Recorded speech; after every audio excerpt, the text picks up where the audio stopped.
you'll obey God, He'll tell you what to do. He'll tell you what to do. Someone says, I'm having a hard time. Are you tithing? No. All right, tithe. Tithe. Quit fussing with it and tithe. Well, I'll tell you one thing. You know what? I know people who are not even born again. There's some people in this church. There may be a few people here tonight that were not even born again, but they tithe unsaved. And do you know that tithe was so strong, it hooked them to the blessing? And they later on got born again?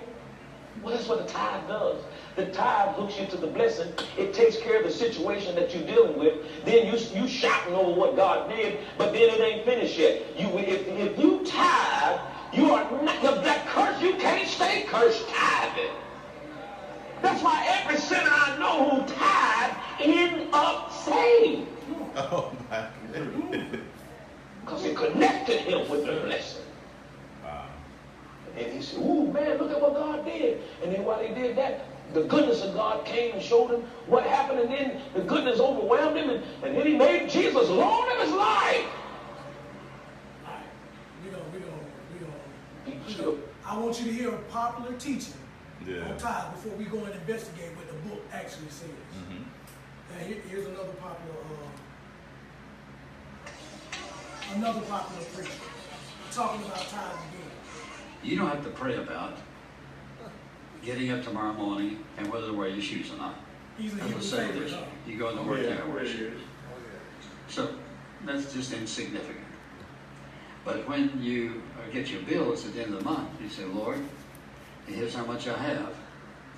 And I've said I'm going to trust you. And I've said I'm going to tithe. I'm going to be obedient to you.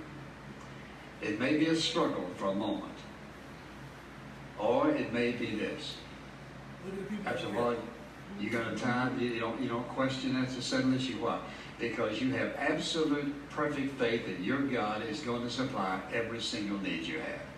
And that's what I think about people come to church week after week. You listen, if you have perfect faith about your, if you have great faith about your giving, you don't every Friday or Saturday you don't say, oh well, what am I going to do? No, you got paid. God owns 10%. You don't question that. You don't think about that. Why? Because you're absolutely confident He's going to supply every single need you have. That's great faith. And it's the kind of faith that God's children need to have about most everything in their life. You won't get that immediately every time, but after a while. And I think about people who come to church or go to church, wherever you go, and every week you've got to decide whether you're going to tithe or not. You know what that is? You've never settled the issue of who it all belongs to. Your focus isn't on God. If your focus is on God, you're not even in the question. Who does the tithe belong to? Who does the tithe belong to? The Levite priest. That's right. So what? The Leviticus priesthood. Now, what does that do to Levite? Was he a Levite? Is Creflo Dollar a Levite? Is he poor? Nope. Is he a stranger? Nope. Is he father? Well, he might be father, but I know he ain't a widow. Okay, all right, we go. You know what? Man, I want to give y'all TD Snakes. I want to give it to you real fast, but for time. Okay, I'm skipping it. We can have a lot further. It doesn't say. No, Kenneth Copeland. Oh, no. He is, his words, a billionaire. How does he get his money? How does any of these preachers get their money? They convince the layman or the lay people to, even if they can't pay their bills, send money. God won't bless you. That's what they say, God. Okay, we go. Put time. Keep it moving. Okay, what is a tithe? The word is ma'aser. It's a tithe, a 10th part. Tithe, payment of a 10th part. Blah, blah, blah, blah, blah. Especially a tithe. Okay? All right. Main text. Deuteronomy chapter 14, verse 22. Thou shalt truly tithe. Y'all read that funny colored letters. These words here. Read this out loud first. Thou shalt in all the increase of thy seed. What? Of thy seed. Increase of thy seed. Okay. That the field bringeth forth year by year, and thou shalt eat before the Most High thy Elohim, in a place wherewith he shall choose to place his name there. Please read this. The tithe. Wait a thy corn, Come on. of thy wine, And what? of thy wine, Let's go. of thy oil, What? of thy oil, and the firstlings of thy herds and of thy flocks. Did you hear any money in there? Any cash flow, any type of shekels? Because you know they had shekels, they had money. Right. So ain't no money involved, right? That thou mayest learn to fear the Most High thy Elohim always. Read this for me.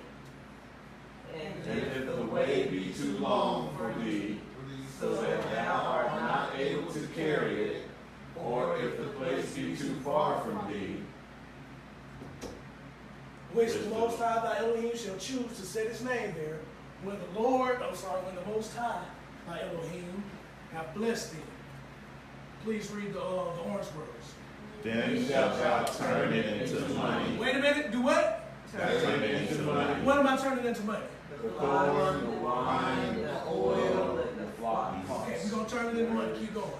And bind the money in thy hand. When he said bind the money up in your hand, what does he mean? Carry, yeah. Okay, I like that. Can you go a little further? If it's tied to your hand, what you can't do with it? Give it away. Yeah. You can't give it away. You can't spend it. You can't use it for nothing. That's right. So he's telling you, you take your tithe, you turn your tithe into money, and you put it in your hand. You ain't spending it for this, you ain't spending it for that. Oh, I got a couple thousand, I can go in and buy me some children. No. What is the tithe for? We're going to see it in just a minute. Bind it and shall go into the place which the Most High thy Elohim shall choose. Orange words. And thou shalt bestow Have money for whatsoever thy soul lusteth after. Wait a minute, what you going to do with that money? Bestow that money For whatever your soul lusteth after, right? for Oxen, or for sheep, or for wine, or for strong drink, or for whatsoever thy soul desire. And I'm going to read this part. And thou shalt eat there before the Most High thy Elohim, and thou shalt rejoice, thou and thine household. So, the tithe is a 10th part of what the earth brings forth and my cattle, right? So I take that if the Most High put his name in Jerusalem. So if I live anywhere outside of Jerusalem and I live too far to drag all of that stuff with me, I can turn that into what? Money. Into money. And then I bind it to my hand, put it in my pocket. I don't spend it on nothing, right? When I get to where we're going to have the meeting or the feast, then I turn that money back into what? whatever your soul desires you can eat. Back into food. Tithe is food, you turn it back into, if it's money, you turn it back into food. Y'all track it? All right, we're going to keep it moving. And the Levite that is within thy gates, thou shalt not forsake him, for he hath no part nor inheritance with thee.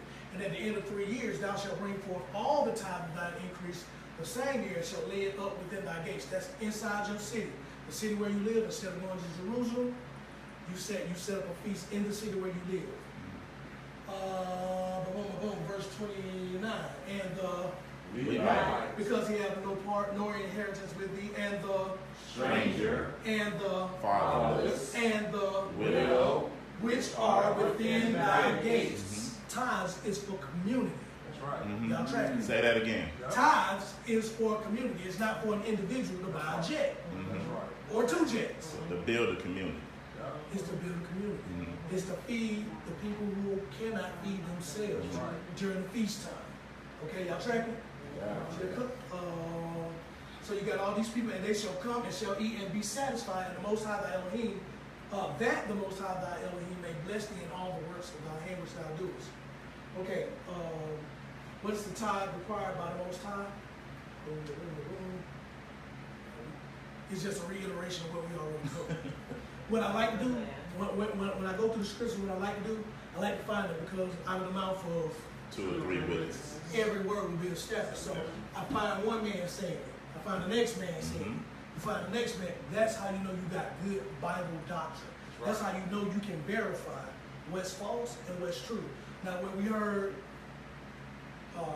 Creator Flow Dollar say is diametrically opposed. It's 100% opposite 100% of what the Bible teaches. He teaches you to pay your money to benefit his pocket. But the scriptures teach us that the tithes is for the community. It's for me to have a feast. It's for me to take my family to Jerusalem or to the meeting place and have a feast and celebrate for the Most High. That's right. Track? That's good, bro. I'm gonna skip a whole lot of stuff.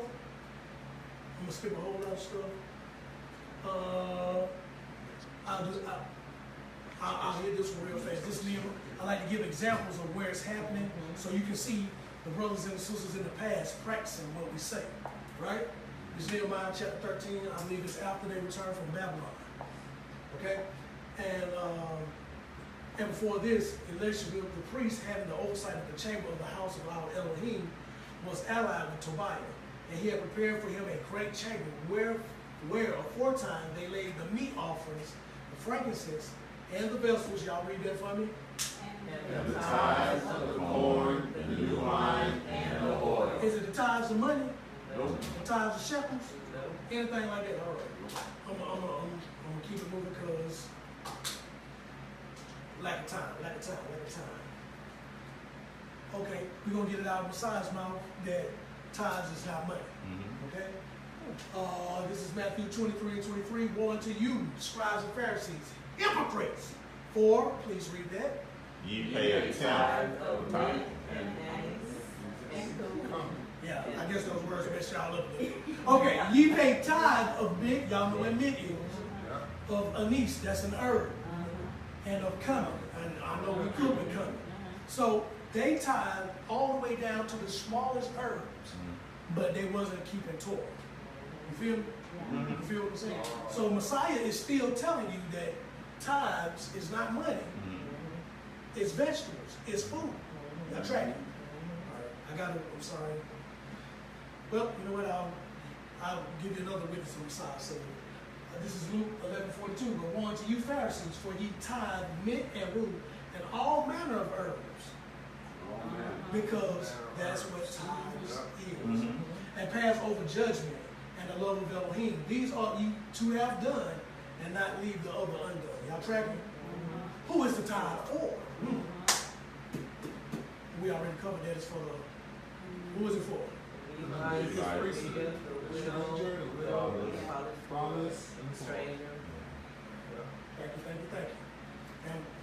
And we covered earlier the third year. We have a feast in our city for the poor, the fatherless, the stranger, the widow, and the Levite. Y'all tracking? When, most importantly, when do you pay your tithes? Who knows? 3 times a year. Isn't that 3 times a year? Yes, sir. Pentecost, I think, is it Pentecost? It's Passover. Pentecost, Yes. Passover, and Yeah, I'm teaching the class now.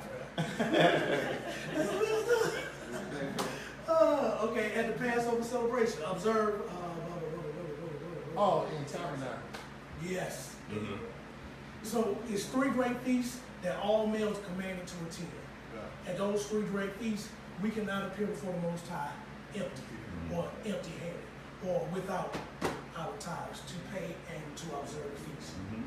And even though I have many more things to go over, I think that is what we know how to do this. Deuteronomy 16:16, y'all read that from the orange writing. 3 times in a year shall all the males appear before the Lord thy God in the place which he shall choose. In the feast of unleavened bread, that's the one I put. And in the feast of Weeks. and in the feast of Tabernacle. and they shall not appear before the Most High Empty. Let's read 17. Every man shall give as he is able, according to the blessing of the Most High, thy Elohim, which he hath given thee. So my tithes is based on what the Most High has provided me. That's right. It ain't no set amount. Y'all know that already. It ain't no set amount. You track. Y'all track? Y'all know that the Levites had to give a tithe of a tithe, right? A 10 for the 10. Since you know that already, we ain't gonna even, I didn't know that. No. No, sorry. No, really. You didn't? Well, the Levite, after the Levites received tithes, they have to heave a tithe to the Most High. They have a tithe of, it's a 10th of the best part of the tithe they receive. And it's Is that why Malachi said, put a man around God? we about to get on that. We about to get on because that is the famous favorite line that you hear at church. Yeah. You said when it's offering time, or before it's offering time, will a man rob God? You don't have to hustle me with the scriptures. Yeah. If I read the scriptures, then I know what I'm supposed to be doing. If you taught me the scriptures correctly, then I would do it correctly. All right. Yeah. We're gonna wrap it up.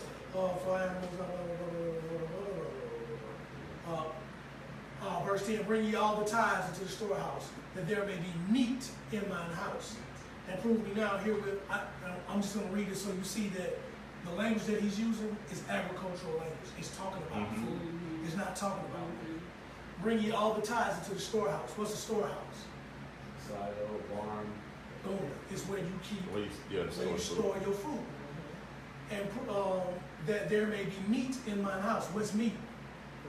Food. Yeah, vegetation. Now, is that meat grain? Because you know how to...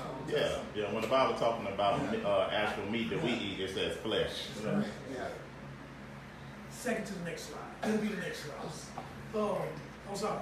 And prove me now herewith, said the Most High Host, if I will not open you the windows of heaven and pour you out a blessing. Plants don't grow without rain, right?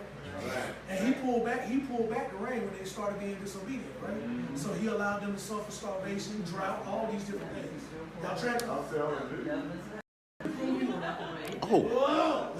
And prove me now herewith, when I open up the windows of heaven and pour you out a blessing, there should not be room enough to receive, and I will rebuke the devourer for your sakes. And he shall not destroy the fruits of your ground, neither shall your cast for fruit before the time in the field, saith the Most High. And all nations shall call you blessed. Y'all read that. For ye shall be a lightsome land. Land. All that is agricultural talk. Rain, land, your vine, That's all right. of these things. Okay, real fast, it's almost over. Meat, pray, food. What's that next word? Leave. That's all I got to say. Good job. We had to wrap it up. But the point of the matter is, tithes, you pay it 3 times a year at the feast, and it's not, when you pay it, you just provided food so that you can feast your family, the Levite, the stranger, the father, the widowless, not the widowless. We tracking, brother. Yes, sir. How about I don't remember the chapter verse, but the woman that he was paralleling with the governors and Sadducees and all that she gave her best, or whatever, her best tithe or whatever.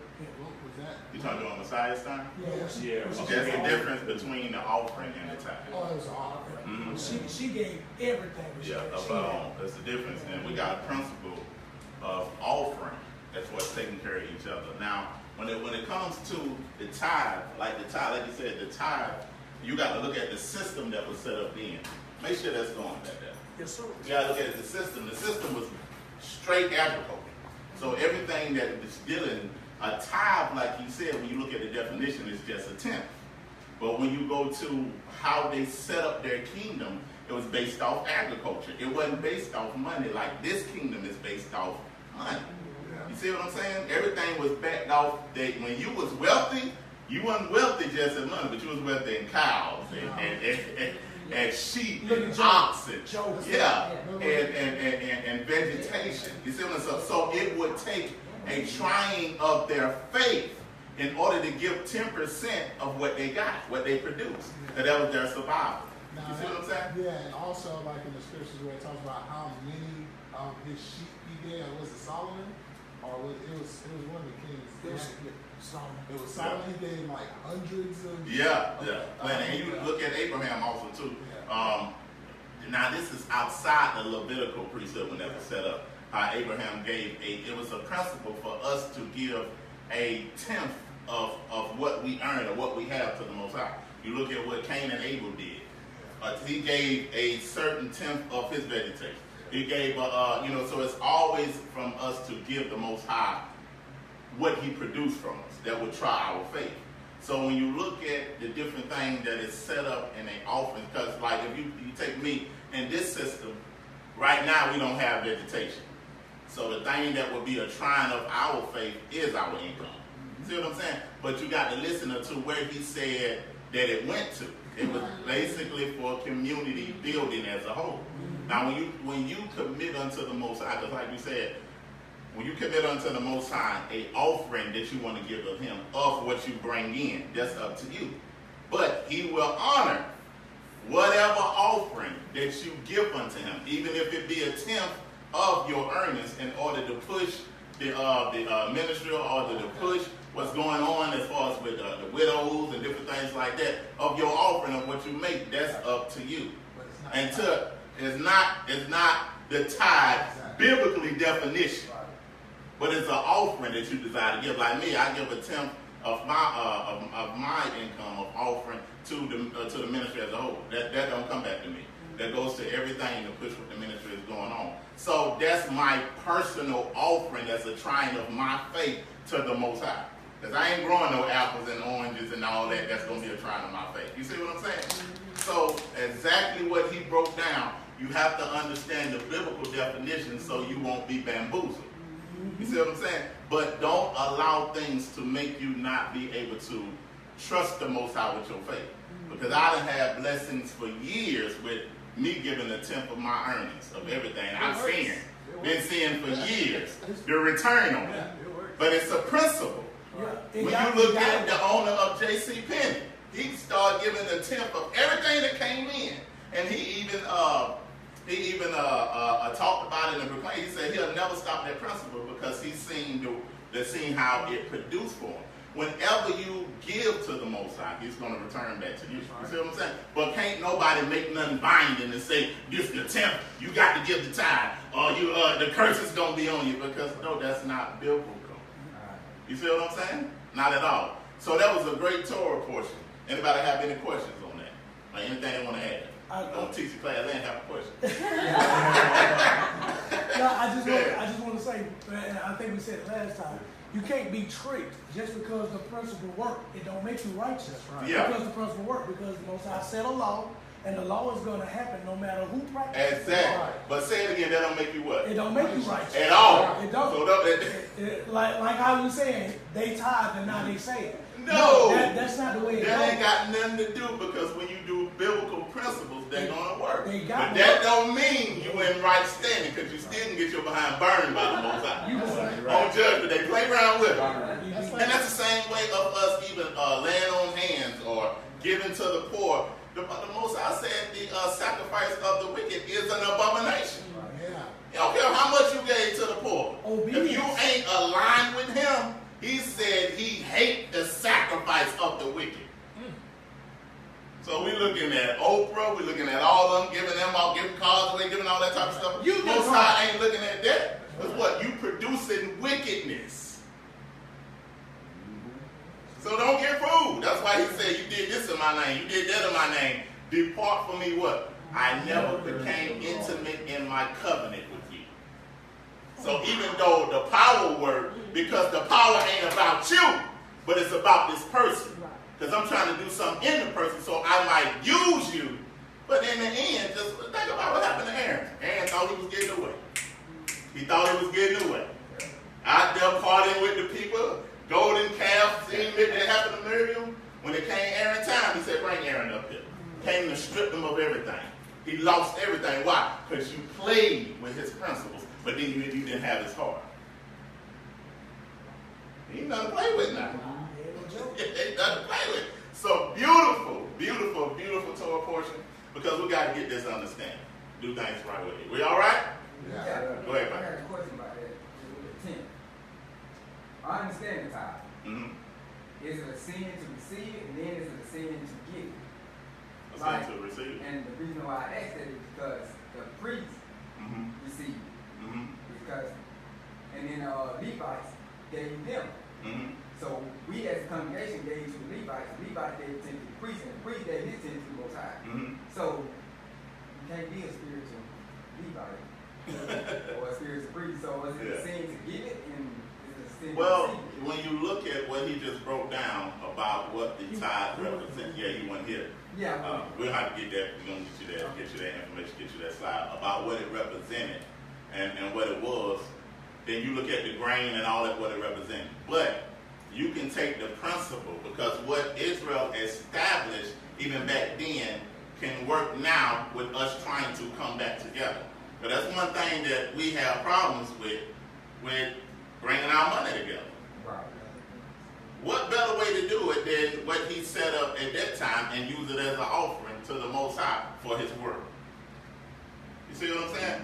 You ain't nobody saying ain't no Levite though, and ain't nobody saying this binding upon you. But this is a heart connection thing. If the Most High move on your heart to give a tenth of your income, you ain't calling it a tithe, but you calling this the offering that I want to give. Right. You see what I'm saying? And you will be blessed from that. You see what I'm saying? But you're not calling this whole thing that this is a tithe, because in the end, a tithe is a tenth. Yes. And their whole agriculture system was based off of agriculture.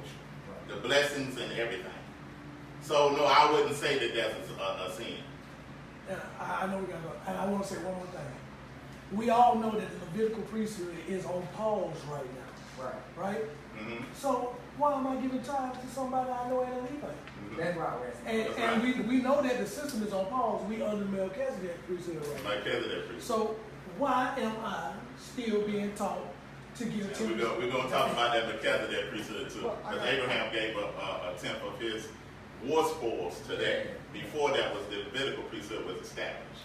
Right. Under the Melchizedek order, though, are we in the fulfillment of the kingdom of priests, or is that when Israel and Judah come back together as one when we become a kingdom of priests? Well, when you look at the Melchizedek order and what Mashiach put us under when we came under him, because he's in the order of Melchizedek. That is, right now, it was prophesied that they would be kings and priests, right? So when we got scattered, it was still a form of salvation for others and ourselves, because he would be sending out the priests in these other lands. Because when you get to the end times in the kingdom, we're going to be the priests of the world. Okay. So right now, we are scattered to the nations as priests. Yeah. You see what I'm saying? In order to bring everybody in. And that's almost like a contingency plan, what the Mashiach and the Most High set up while we're scattered. But the complete fulfillment of that is when the kingdom comes, and everybody will be looking at us and know and say those are the ministers of the Most High, the priests of our God. So that's where they bring in their spoils. That's the big payback. Go look at that message. It's called God's revenge, the big payback. Okay, so now this is going to be, make sure that's good right there. It's going to be a very important lesson that we're going to go into. It's going to be extremely important, because we got to reintroduce ourselves to the Most High. We finna see him, and we starting a series right here, and it's going. I'm taking you somewhere. Y'all gonna go with me? I'm ready. Y'all ready? All right. The Elohim of the culture of Israel. Why would I say that? What does that mean? The Elohim of the culture of Israel. Because we want to get to know our Elohim in a way that we've never known him before. Yes. We just have this book learning way of understanding him, but we need to learn him from a cultural standpoint. Uh-huh. Go ahead. And then we talk about the culture. No, Mike, can't get y'all on the mic. And then we talk about the culture of Israel. Israel has a different culture than the rest of the world. That's right. And so we need to get to know him through his eyes and how he sees Israel and what we are supposed to do for the Most High. And so the other cultures, we talk about maybe the Christians or some of the other ones that are not of Israel, they have a different culture and they worship him a different way. Mm-hmm. But as Israel, we have a certain culture and the way that we should be serving him. That's right. We have the only culture that he gave. That's right. That everybody's supposed to embrace. Go ahead. I think it's important because we've been taught a different Elohim. Mm-hmm. They've taught us that Elohim is just love. Mm. And that love will cover everything. They leave out that he is vengeful. He has all the emotions that we have. Yeah. Turned all the way up. That's right. That's somebody. He is an individual who cannot be limited and can't be stopped once his emotions start moving. That's right. And Anyway. But he ain't out of control. He ain't out, he is out of control now. He ain't never out of control. Yeah, but once he starts moving, there's nothing that can be done to stop him. That's right. Until he stops. That's right. But nobody can compare. Go ahead, give us a moment. I believe it's a way of walking, a way of talking, a way of thinking, Yes. a way of doing. I've been saying for many years that I want to go home. My children keep saying to me, you've been saying that for a long time. I believe that whether it's visit, to stay, I believe that we've acclimated to this world here, and no matter what we do, we're still a part of this. That fear makes us think that this is where we belong, this is where we came from, we're supposed to adapt. But for me, myself, I believe that it's even deeper, and I want to go home. I'll with you. I'll with you. I'll be saying that for myself. I'm ready to go. Go ahead, brother. The Elohim of the culture of Israel. And what we mean by Elohim, those that might not know, that's basically the right Hebrew way to say God. Go ahead. But wouldn't it be the kingdom that was established from the beginning in the first place? Mm-hmm. And if we got back into that, then the rest of the world would know exactly how to do it as well. Yeah. This series is gonna tie all that together. We're gonna get the Most High understanding on kingdom. And why he had to wait till the time of the Romans to send his son preaching, repent, because the kingdom of heaven is at hand. All right, let's move. So Deuteronomy 32, 8 through 9 shows us somewhat of why it's important for us to understand the Elohim or the Elohim of our culture. Watch what he did now. Because when he first created everything, he created all. But then we had rebellions, and he allowed these other fallen ones to go out and get cultures. And go out and get people. Let's look at Deuteronomy 32, 8 through 9. When the Most High divided to the nations their inheritance, when he separated the sons of Adam, he set the bounds of the people according to the number of the children of who? Israel. For the Lord, Yah's portion is his people, and Jacob is the lot of his inheritance. In ancient times, there was no religion. Right. Whatever the God of your culture told you, you became that God, the mindset of that God. So this is why he allowed the other nations to have their inheritance in a sense where they didn't want him. They cast the Most High off. They didn't want his laws, because when he spoke in the beginning, he had laws from the Garden of Eden. Yes. But when they rebelled and didn't want his laws, and these other Elohims had failed, he allowed them to have their inheritance, because he knew eventually the inheritance of these other angelic beings was going to cause their demise to bring them back to him. So it said, if you don't want me, I allow you to go out to these other gods. But I'm going to pick a people. You go ahead out there to them, but I'm going to show you something. Because I'm going to pick the smallest people among you and make them mine. And watch what I do inside of them. Watch what I put in their ruach. That's going to distinguish them throughout the generations. Let all nations see this is the nation that I chose. I'm their Elohim. When you understand that, you won't have problems with faith. When you know who possessed you. Who possesses you, who bought you, who's yours. He wouldn't be the Most High if he wouldn't take care of you. You bearing his name. So he said, y'all's portion, so think about it.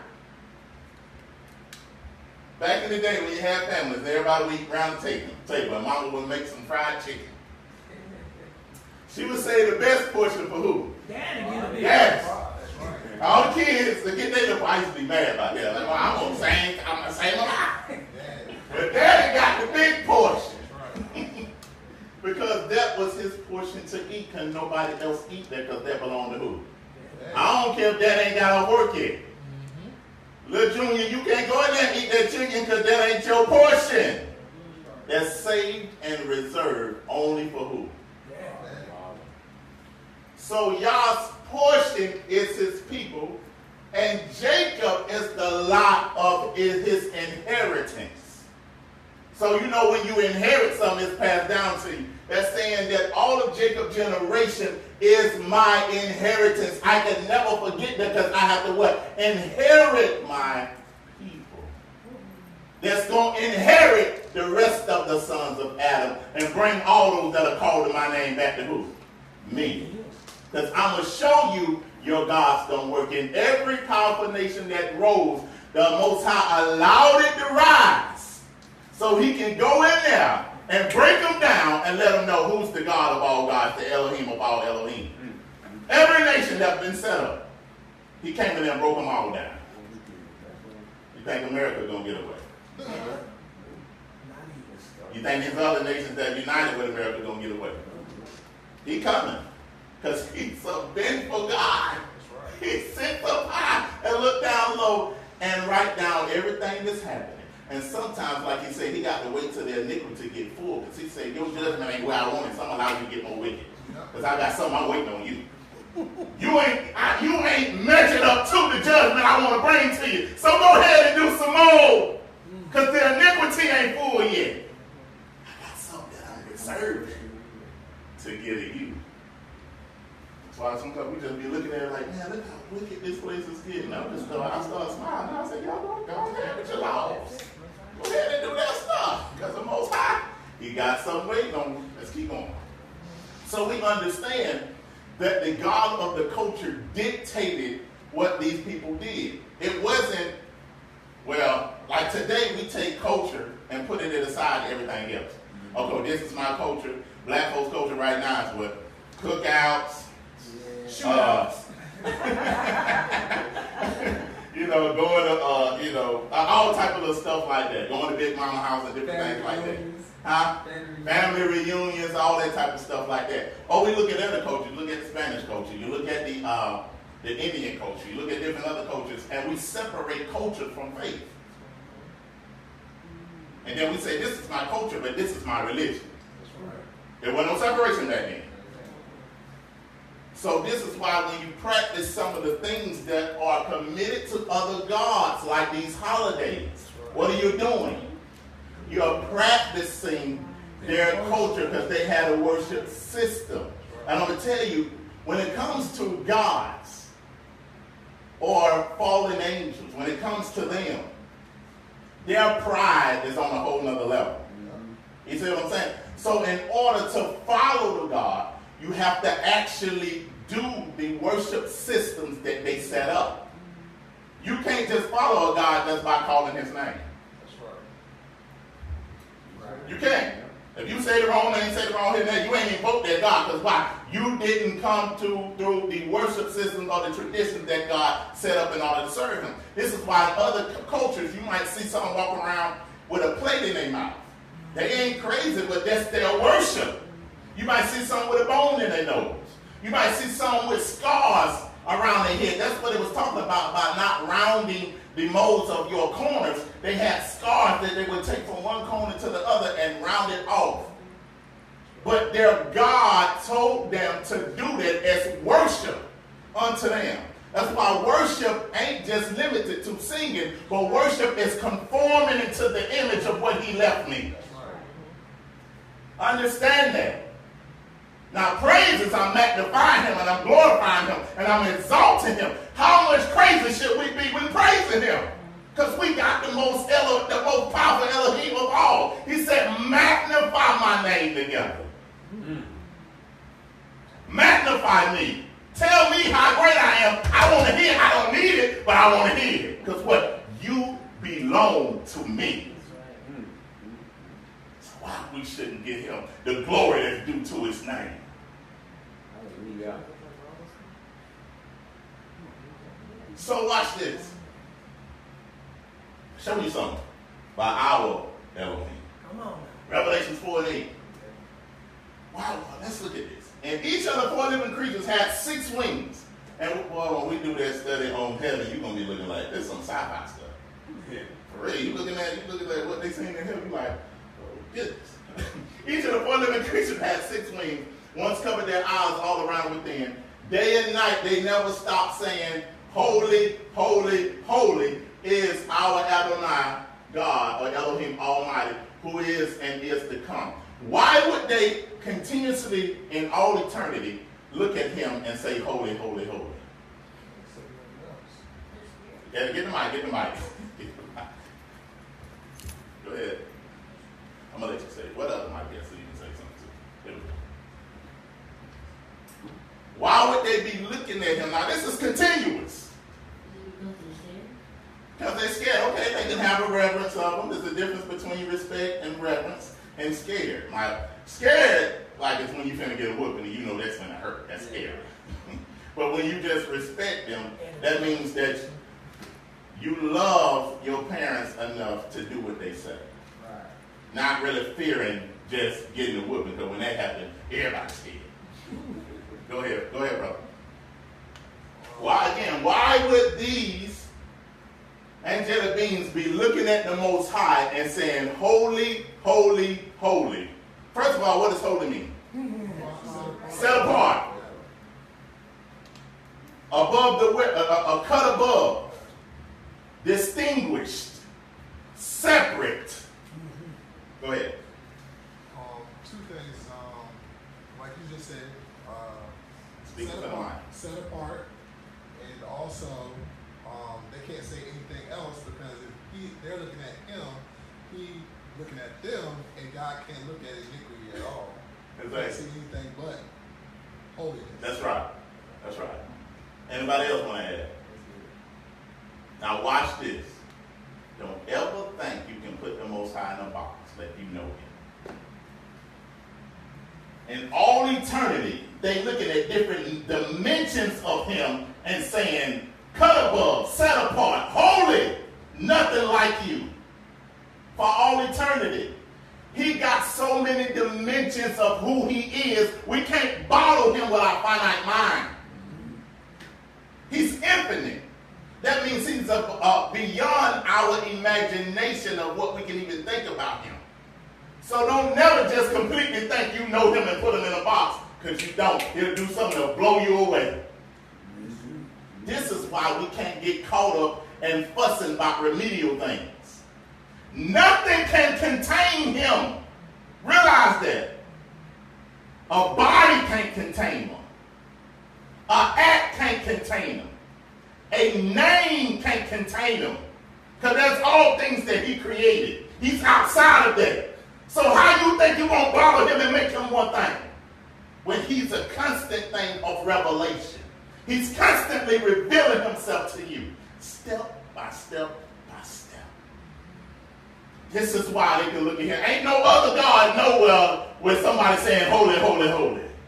Because every new revealing of him, he's showing dimensions of who he is. And he's that full that he can do it in all eternity where there's no time.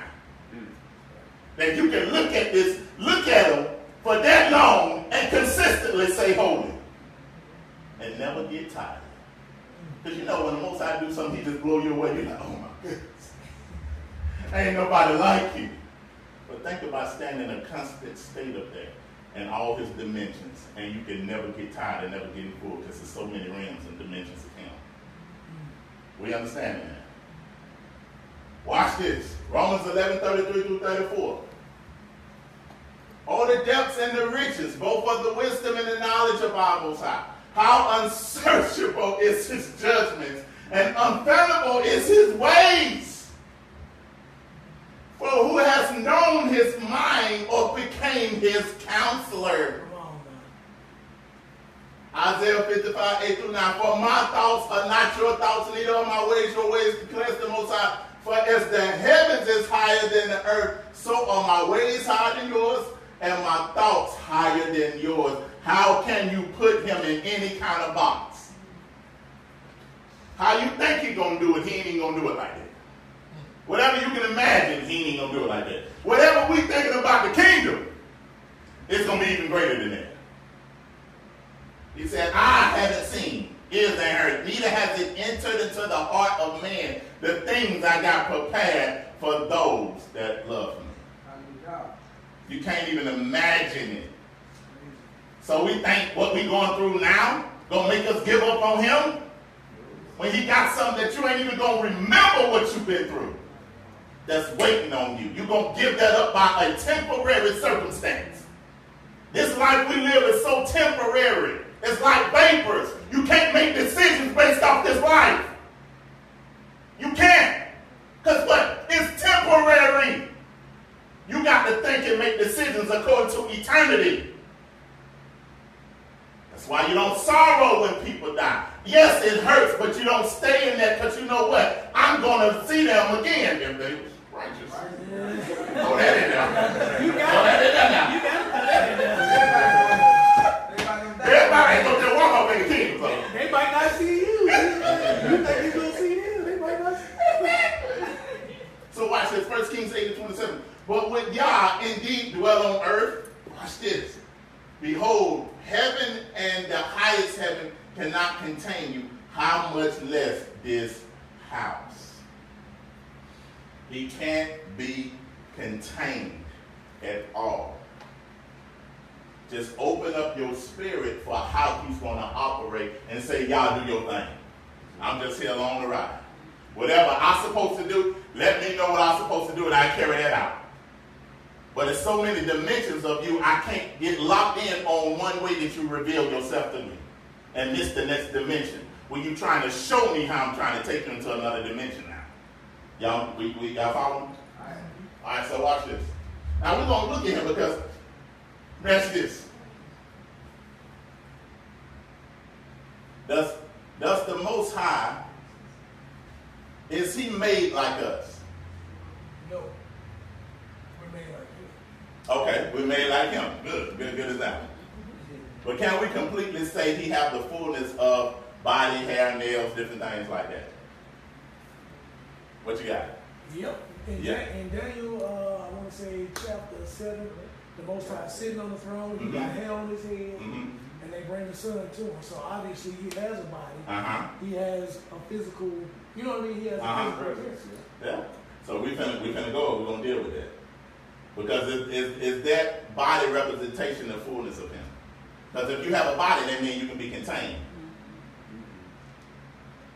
But he got a way of how he manifests himself to something that you can relate to and honor. And that's another reason why you shouldn't be mad at your woolly hair. But when you look up there, he wanted to manifest his hair to relate to your hair because he knew down the line that you was going to get taught a certain way about your features. Y'all looking at me scared now. Ezekiel 1:26. Now let's watch this. Now let's watch when the prophets looked up at what they seen. Because he got ways that he can manifest himself. We're going to show you that he ain't nobody seen his fullness. They only seen manifestations of what he desired at that time to reveal himself to get you to correlate with. Because it can't enter into your mind the fullness of who he is because he's infinite. Your mind would burn up and blow up. That's why I said nobody can see me and live. Not my full essence. All right, let's see. Ezekiel 1:20 says, above the large cover that was over their heads, there was something that looked like a throne. Now, this is talking about heaven. Remember, everything in heaven is living.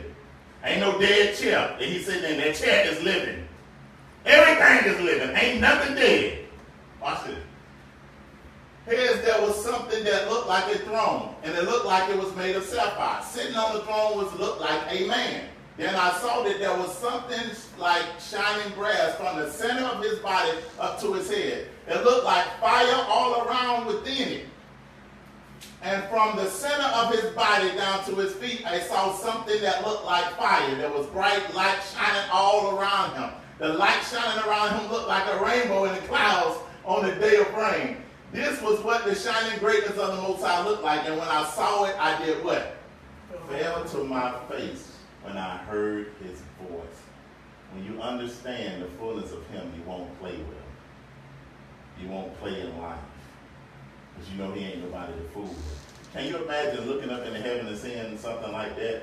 Man sitting on the throne, fire going up, fire going down. You looking at it. The chair he's sitting on got wheels on it. That's a whole another type of essence with a rainbow going around it and everything just bright. Watch John 1 and 18. We just seen that, but then we're looking at this, what Messiah said. No one has ever seen the Most High. Well, wait a minute, we just seen something like that in Ezekiel. No one has ever seen Yah, but the one and only Son who was himself Elohim, and at his Father's side was made him known. John 5 and 37. And the Father himself, which have seen me, have bore witness of me. Ye have neither heard his voice at any time, nor seen his what? Shape. You see what I'm saying? He can manifest himself to you, but ain't nobody seen his fullness because you couldn't handle it. This is why when he was talking to Moses, he said, I'm going to hide myself behind the cleft of the rock, and you can see my hind end as I pass by. That was still a manifestation. But you can't see the fullness of the Most High and the essence of who he is, because he's existence itself. He's power itself. When you understand that this being is our power that possesses all power, why do you doubt him? Why are we troubled? When he can change a circumstance like that, if he hasn't changed it, then it's something that he desires you to learn about yourself that you're not getting. All right. The process he has to take you through. Because there's no power greater than him. Y'all walking with me? So, how he reveals himself is as something called like an anthropomorphic or pomorphous. And it means ascribing human form and attributes to a being or a thing not human, especially a deity. So he will reveal himself to you in something that you can understand or something that you can see, right? Because when you think about it, you can't take natural meanings to try to understand spiritual things, because the spiritual world has different laws. You understand what I'm saying? You can't look at the Most High, because the Most High called Israel a son, and he called him a wife. Is Israel a woman like that? No. Is something gay going between the Most High? Because Israel got men in it? No. But the relationship and how it relates to us, let us see that we went from a son and then elevated in a covenant and became one with him. United in him as a husband unites with a wife. That's how I want to relate to you. That's not saying that I'm a man and you're a woman. But my relation and covenant with you is have you understand that now you're my wife and my son. I fathered you and I brought you into covenant with me as one union, and you are committed to me and I'm committed to you. Does that make sense? Yes. So when you get in the spiritual, you gotta get out of the natural now. You can't bring these natural type of thinking and try to make it, because the same thing is manifestation. Most High is not neither male or woman. He's a spirit. But when he want to manifest himself in the earth as authority, he chooses men. That's why he said he's a man of war. Right. You see what I'm saying? But when he want to manifest himself as wisdom and comfort, he manifests as a woman.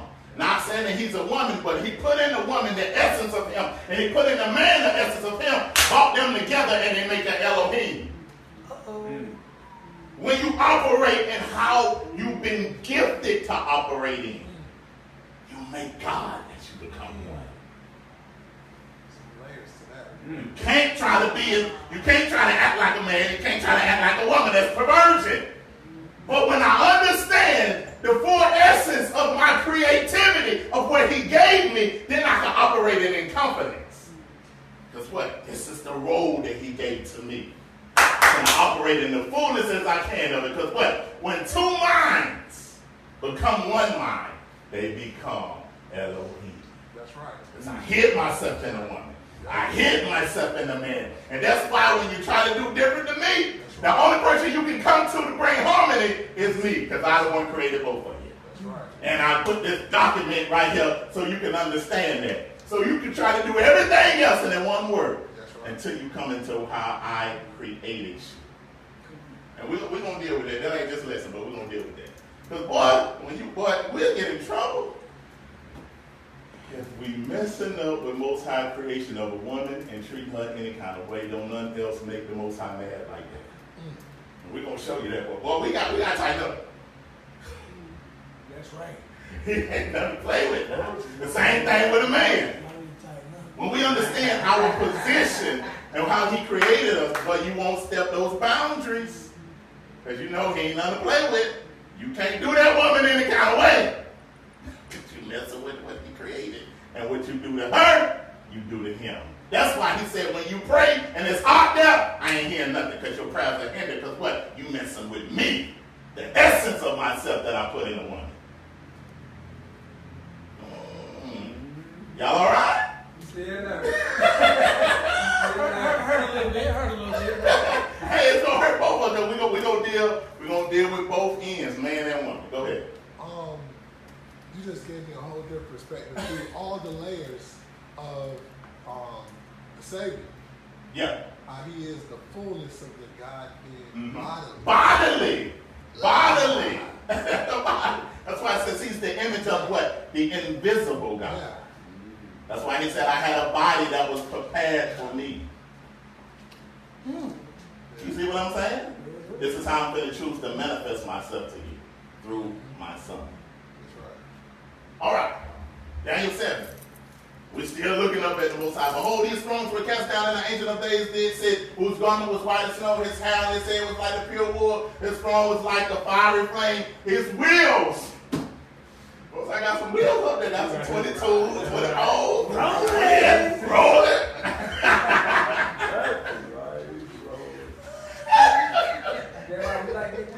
I ain't gonna say that now. I ain't making that correlation. His wheel is as burning fire. Look at him.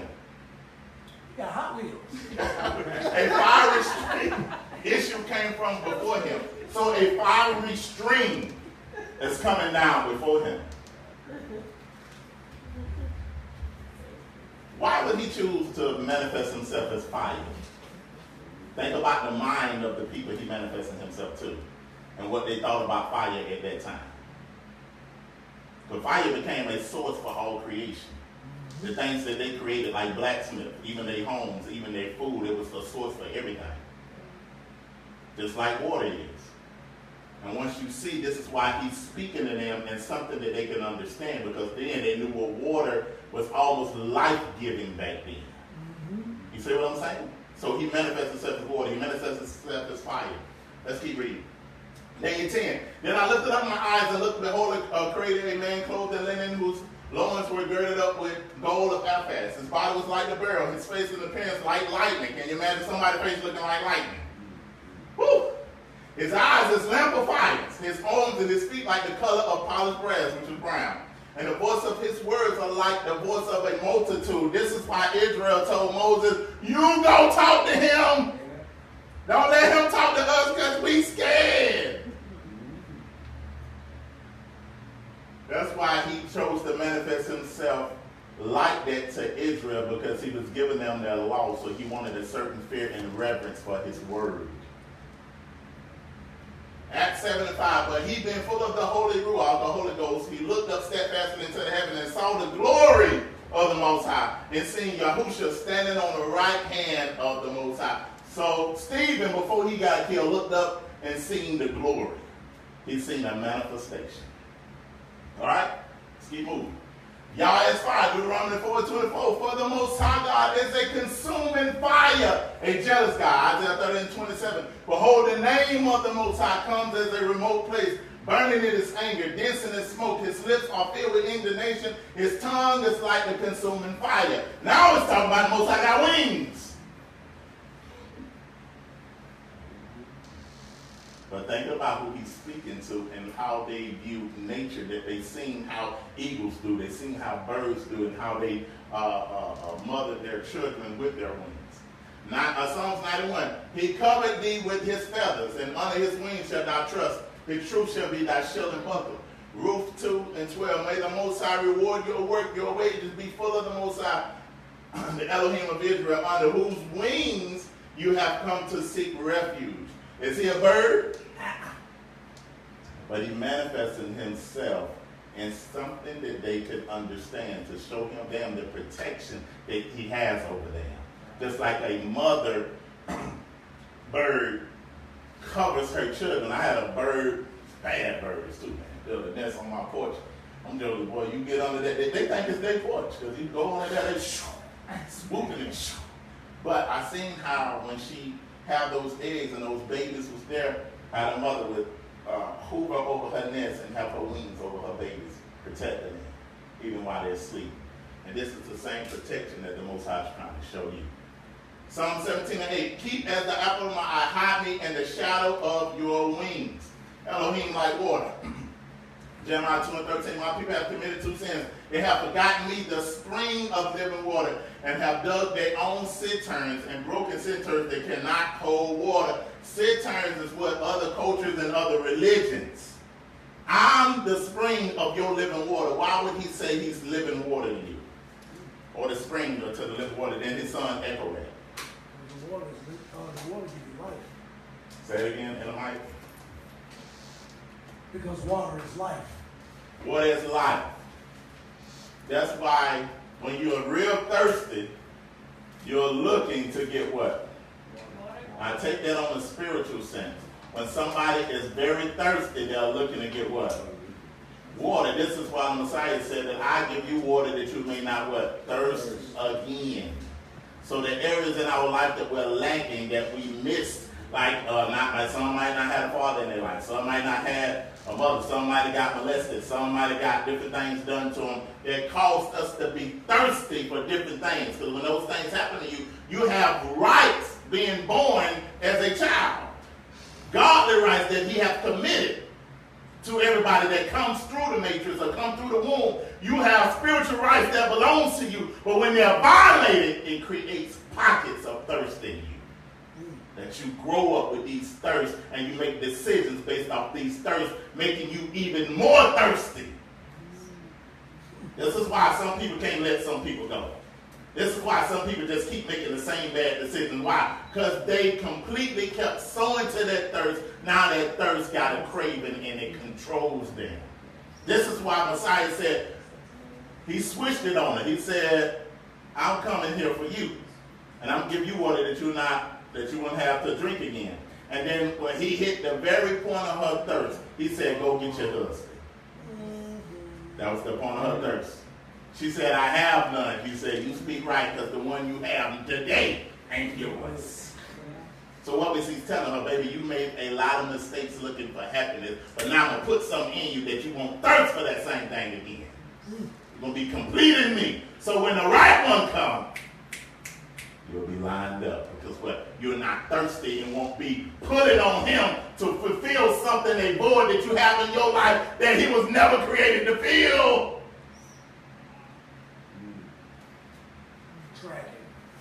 All right. How y'all relates to his creation? John 4, but a time has come and has now come when true worshipers will worship the Father in spirit and in truth, for the Father seeketh such of those that will worship him. God is a spirit, and his worshipers must worship him in what? Spirit. You don't worship him in emotions. You can praise in emotions, but you don't worship him in emotions. Because worship has to do with obedience. I'm going to show you that. Worship is different. When I'm worshiping what? I'm conforming into your image.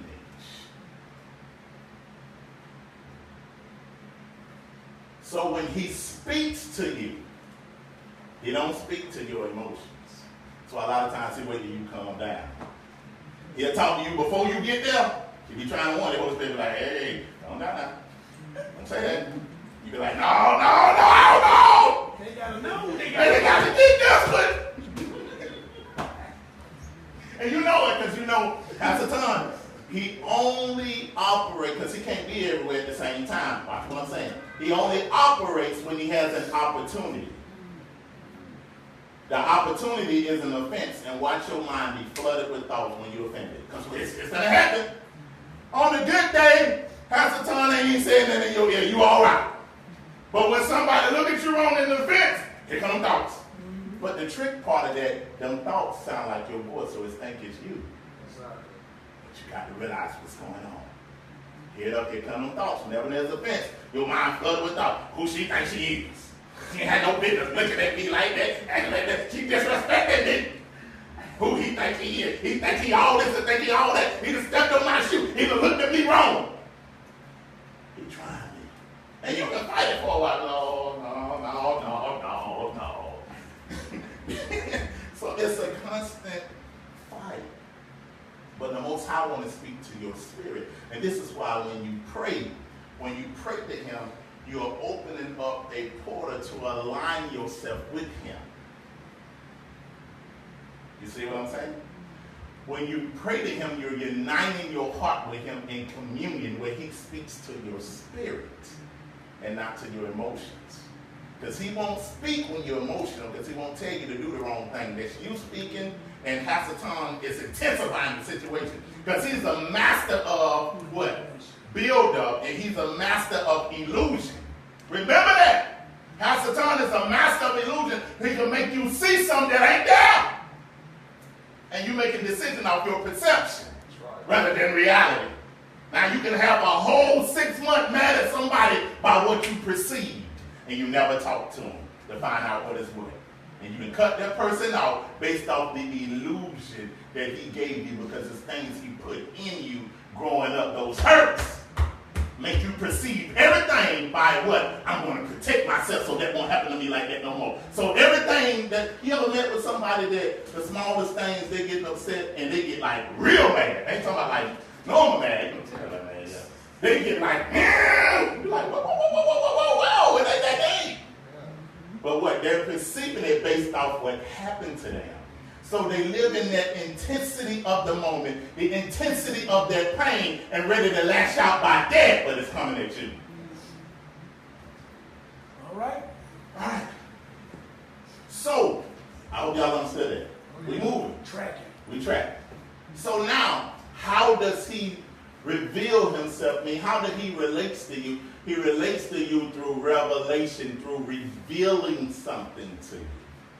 To revealing something. And the main way to get revelation, because revelation is what? The highest form of knowledge. That's knowledge from the Most High.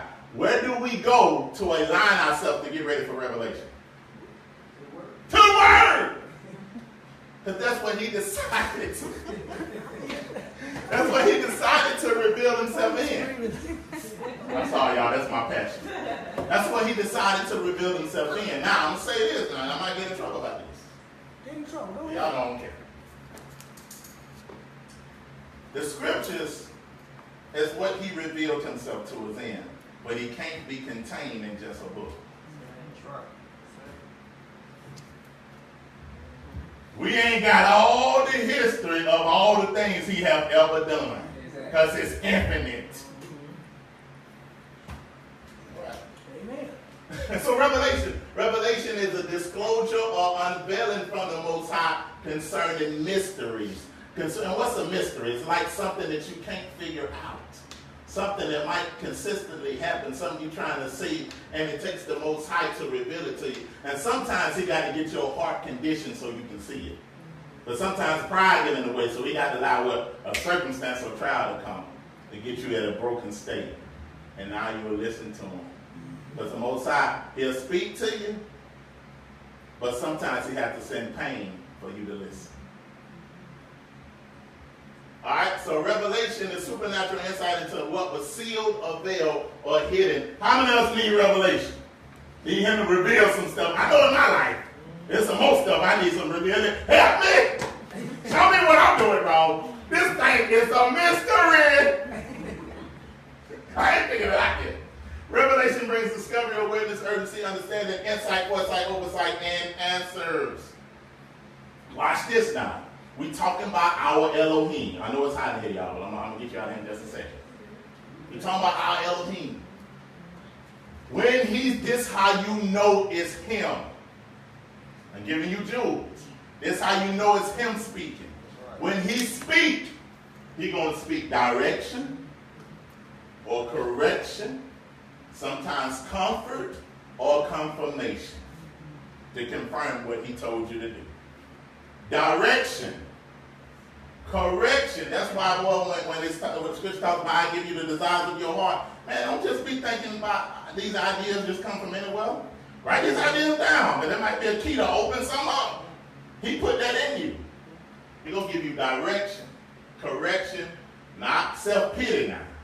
He ain't going to sit there and let you spiral in self-pity when you're looking up at yourself and you just spiraling down, and self-pity starts at the thought. You have to stop it there, or you'll be in a spiral thing and you'll end up being depressed. Because one thing about stress and depression, you don't necessarily know when it hits you. You can be very stressed and don't realize it. Then your body starts responding to that stress. You see what I'm saying? So it's tricky. But a false balance is an abomination to the Most High. A just weight is the light. So if all you talking, and the only thing you talking to everybody, with the Most High, he said he's speaking to you, and the only thing he only speaks to you is correction, and you use that on the people, and you got to correct everybody. You've been ordained just to correct people. That's an abomination. You're going to rebuke the other brother. If all you want to do is comfort, like we do, like these people do in Christianity, they think that the Most High ain't nothing but love. He's all love. Oh, you can be a homosexual. Oh, you can act like how you want. You can be a pedophile. The Most High love you. Most High looking like, you ain't talking about me? You ain't talking about me now.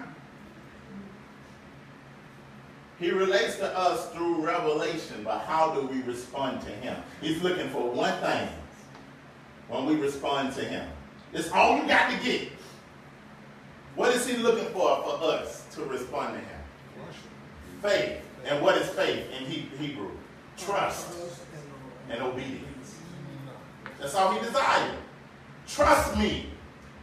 That's why I want to show you my majesty at first, to let you know who I am. So when I speak something to you, take it to the bank. That's all I want you to do is trust me. The greatest thing you can do to him is trust him, but the most thing that you can do to him, break his heart. I ain't saying you should break the Most High heart. But doubt him. Boy, that don't nothing mess with him like that. That's why you got to get out of this doubt mentality, because he can do any and everything. Don't doubt him now.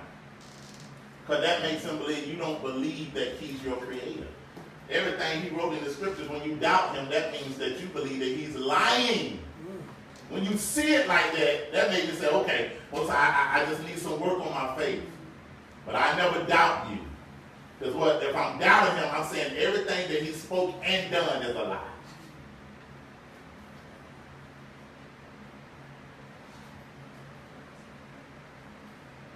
Because he was, before, now I'm going to tell you, one of the most precious things he done gave us is time. He's outside of time. He's the one started. He begun the beginning. So see, he's outside of all that. But it's a jewel to us. Job 36:20 says, behold, the Most High is great. We know him not, neither can the number of his years be searched out. Isaiah 57:15. But thus the Most High is the lofty one, the one that inhabits eternity, whose name is holy. I dwell in a high and holy place. I inhabit eternity. Watch what time does, and we have 2 more slides. Time is precious. One of the greatest things that the Most High gave us was time. Because time pushes things back. Especially when it deals with pain. When it first happened, it hurts. And intensity is there. But give it time. Because over time, the Most High can heal your heart. In the next 5 years, you're feeling a lot better than you did before. See how time began to heal things and began to comfort you in a type of way. He gave you time. Time is an interruption in eternity, and so with everything won't happen at once. Can you imagine if all the things that didn't happen to you happen at once, like Job? Oh my goodness. But he noted this world is broken and fallen, So he allowed things to happen, because these other things are going to happen because of our decision making and different things. But he allowed these things to happen, not all at once, but he uses those things to develop and mature you. Why? For another person. Because 9 times out of 10, the stuff that you've been through, he's getting you prepared for somebody else that's been through that same thing that ain't stronger than you, that's going to need you. This is why you can't give up on your circumstances and situations. Because what? You don't know how many people that's connected to you in the future that's waiting on you on your testimony.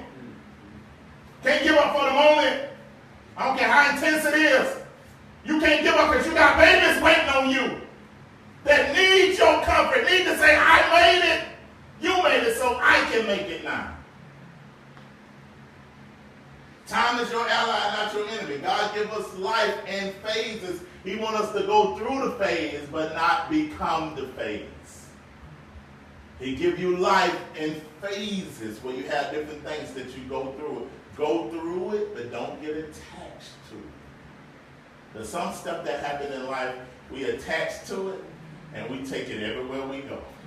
We hold on to this. Someone's like, oh, you got to let that go. You went through that. Now you're a better person. You got more wisdom. Now you listening to me first. You judging before you make decisions now.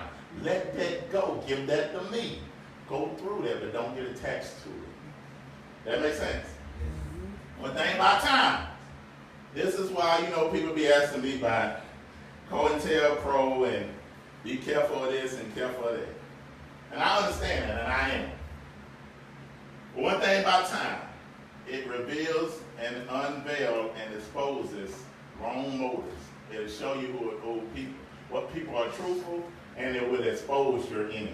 I don't care how many people come in your face talking about, I love you, you my brother, you my sister, I'm with you, we Israel, yeah! Give it time. Yeah. Give it time. Give it time. All that gonna be gone in just a little while. Yeah. That's why I ain't paranoid. And some of y'all ain't paranoid. I see it on you. And some of y'all just like me ain't worried about nothing. Because time gonna do the revealing. Ain't gonna show it, because the Most High gonna protect every work we all do. Because what? We align with Him. So it ain't up to us to protect it. It's up to who? Yah to protect it. Just give it time. And He'll expose everything. Just don't wear people like this, though. Come on. Come on up here. Don't wear people like this. This is something my daddy taught me. Don't hold on to people like that. When it's time to go, let them go. You still love them, but let them go. Don't have people attached to you where they so tied on, and then if they go, you're like, oh God, what we going to do? No, nobody like that. Well, nobody like that. I don't love nobody with y'all. So don't hold on to people. Be there for people in a moment. You sit that down now. I ain't going to do nothing else. But don't allow people that if you lose them, you going crazy and lost your mind. Because then you put somebody in the place of the Most High. That's right. That's right. Last thing, 2 more slides. The purpose of faith. Now, what does faith do? Because we talk about our Elohim, we reintroducing the God of our culture. How do we get the things that He desires for us in this earthly realm? Faith. Faith brings things from Him into the natural. Because He can speak things to your thoughts and speak things to your understanding, but it takes your faith to produce it. To believe what? This can happen consistently. So all I got to do is not give up faith.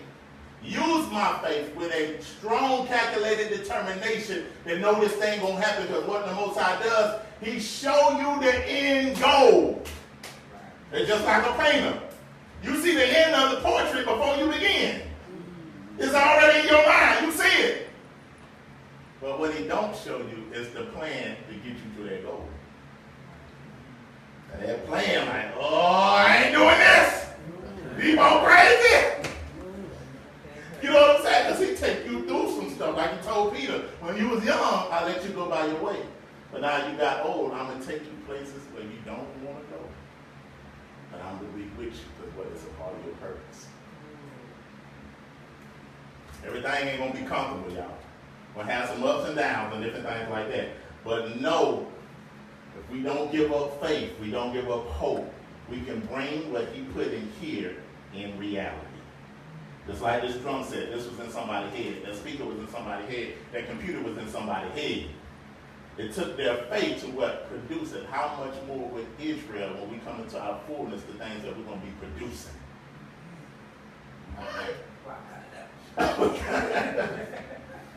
All right, so I need all this slide. Here's to be praised and exalted. We're going to get on praise on another time. But if you look at the scriptures, you'll see how they exalted the Most High. When you understand his essence, that's what we should be doing, exalting him. Just like this. Praise in an exalted manner for who he is. Even if you got to do it by yourself. Praise him in an exalted manner. You don't be like, well, the counsel of the Lord or the Most High shall stand forever. The plans of his heart from generation to generation. They declared this. The counsel of the Most High stands forever. The plans of his heart from generation to generation. Let the Most High hear from their soul. Because you're saying it to him, but you're building your faith in him by you repeating it. Because what? Faith come by what?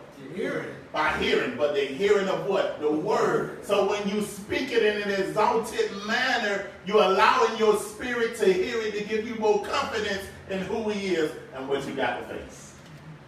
That makes sense. Let's go to Genesis 22. Let's deal with worship. Now this ain't the teaching on praise and worship, but this is how our Most High relates to us and how we relate to him. When we understand who he is, he will relate to us through revealing himself, revelation. We respond to him through our faith. We give him the praise that's due unto his name, and we also worship him. But Genesis 22 will show us worship.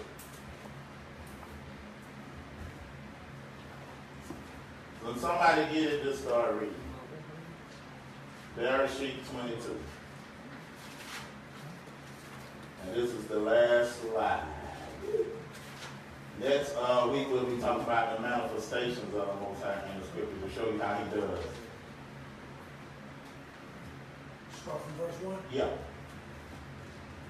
And it came to pass after these things that Elohim did tempt Abraham, and said unto him, Abraham, and he said, Behold, here I am. And he said, Take now thy son, thine only son, Isaac, whom thou lovest, and get thee into the land of Moriah, and offer him there for a burnt offering upon one of the mountains which I will tell thee of. So he said, offer him a burnt offering, keep going. And Abraham rose up early in the morning. Now wait a minute, we read old stuff. Did you hear what the Most High told him to do? The son he been waiting on to go offer him. And what it say? He rose up early. I would have been all day. You talking about something else. You talking about the boy right there. I've been waiting on. Look at the faith that he had in the Most High. The Most High revealed something to him. He responded with faith. He got up early because he said, no, if he promised me that, he's not a liar, so something is going to happen. So he responded immediately with faith, even when it came to his emotional tie to his son. Nothing was in front of him in the Most High. But he never doubted because he knew the Most High is faithful. If he promised the son, how he going to kill what he prophesied about? Keep reading. And Abraham rose up early in the morning and saddled his ass and took two of his young men with him, and Isaac his son, and clave the wood for the burnt offering, and rose up and went unto the place of which Elohim had told him. Then on the third day, Abraham lifted up his eyes and saw the place afar off. And Abraham said unto his young men, Abide ye here with the ass, and I and the lad will go yonder and worship. They're going to go where? Yonder and worship. So they're going to go on the mountain and sing a song. They're going up to worship. And worship is what? Conforming to the image. Doing what he laid out to do. What he told me to do. Now, worship can be a form of singing, which I'm worshiping him from my lifestyle, of my obedience. But when they went to that mountain to offer up a burnt offering, so when you look into the laws of the Most High, when you conform into what he told you to do, you are worshiping him and him alone. When the things that he spoke in the Torah, You are worshiping him and him alone. This is your evidence that distinguishes you from other people. All these things are worship. And that's what we're going back to in a cultural perspective to get back our worship. See what I'm saying? This is why we're getting into libations. This is why we're getting into these different offerings. And why are we coming back to the law, statutes, and the commandments? Because what? This distinguishes us and give us our worship. But like Aquinte say, a dress code without meaning is nothing. But when you understand what everything means and how it's worship unto him, you conforming and you're doing the spiritual system that he left us to do. This is why feast days and all that is so important, because it's our offering and our worship to our God that identifies him with us, that have him work on our behalf. But we ain't straining and struggling to get an answer. It's already in us. It's waiting us to respond in faith. The introduction of today, the Elohim of our culture. Anybody got any comments, questions, or concerns? That's all right? Good teaching. Amen. Amen. We on our way somewhere, family. We moving. We on our way somewhere. And there's different things we're going to be implementing, especially on the first Shabbat. I want to get into libations and different things as a family, that we do that together, starting off the months and different things like that. And there's a lot of stuff that we're getting a lot of the West African priests and leaders and stuff like that. So that's why we can get over there. That'd be great, because a lot of things they want to tell us. They don't want to just be telling us online and stuff like that. Everybody getting caught up in all that type of stuff. You know, kind of systems that they have. So they coming over and they're going to help us, with different things that we should go off of. So Quinte helping us is another rabbi over there named, I think his name Cleotis, or something like that. And then it's another high priest that we were supposed to be meeting possibly, and thank the Most High for only love, because she's the one setting a lot of that up. That we were supposed to be meeting maybe in July when we come over here. But we have to go another direction, because they don't want them talking about Hebrew and stuff when they get here. And I'm like, that's what I want to talk about. But the people that's setting it up, that ain't what they desire. So we're going to have to set up a time we can go over there and we're going to bring all that information back, because we the lost brothers in the sense of the lost family. We lost a lot. And they maintain. So even when it comes to calculation of feast days, I think Ron Divine Prospect did an awesome job, but we're going to go over there to the land and get the people that never lost it. And a lot of us say that's what they do. That's our family. See what I'm saying? Okay, go ahead. The scripture you just mentioned, Psalms 96 and 9, in this version here, you want me to get the mic? Yes, ma'am. Please get the mic. Please get the mic. Gotta turn it on. Psalms 96 and 9. Oh, pay homage to Yahweh in the beauty of set apartness and fear before him all the earth. And that confirms what you said. Holiness means set apartness. Mm-hmm. So when people say, well, we come and we worship and we, shout to this, he said, no, be set apart, meaning don't do what everybody else do, do what I tell you. Do what I tell you to do, because what? You my people. So that's what worship is. Worship is conforming to the image. Now, praise is where you exalt his name, where you give him glory, where you shout out and different things. I ain't talking about running around. I'm talking about shout with your voice and different things like that. You give him, like David did. David gave him an undignified praise. They didn't care nothing about what nobody thought. He was going in. So, what are the dates? They're looking to go to Africa in December, right? Who? Right now, there's a Rabbi Quinte, they're going back in December. Oh, yeah. They got a few things. Do you know what date that is? I got to find it. I haven't talked to him in a while, but I will. I'll try to call him, because we actually supposed to be getting him back over here, possibly in October. We'll let y'all know. But yeah, he has a lot of things set up. What I'm trying to do for next Pesach is get him and his brother Maui over here. And if we can get the elder Cleotis over here also too, man, and just hear from them, just turn them loose and let them go. And that would be powerful. But yeah, I would try to find out about that, what they have going on. I was like, yeah, they're talking about December. And I'm like, I'm off in the summer. Somebody connect us with somebody go. Yeah, exactly. We're gonna work something out. We're gonna work something out sometime, even if it's not this year. Even if we got to plan it like a year in advance or 2 years in advance, where everybody can build up their income, we can go as a family. I think that would be awesome. Be awesome. Again, about 2 years. Give you 2 years to stack money up to be able to do that. That shouldn't be too long. Anybody else? Questions, comments, or concerns? All right. Well, you go ahead and cut that off in the back. Let's do announcements real quick. Anybody got any announcements?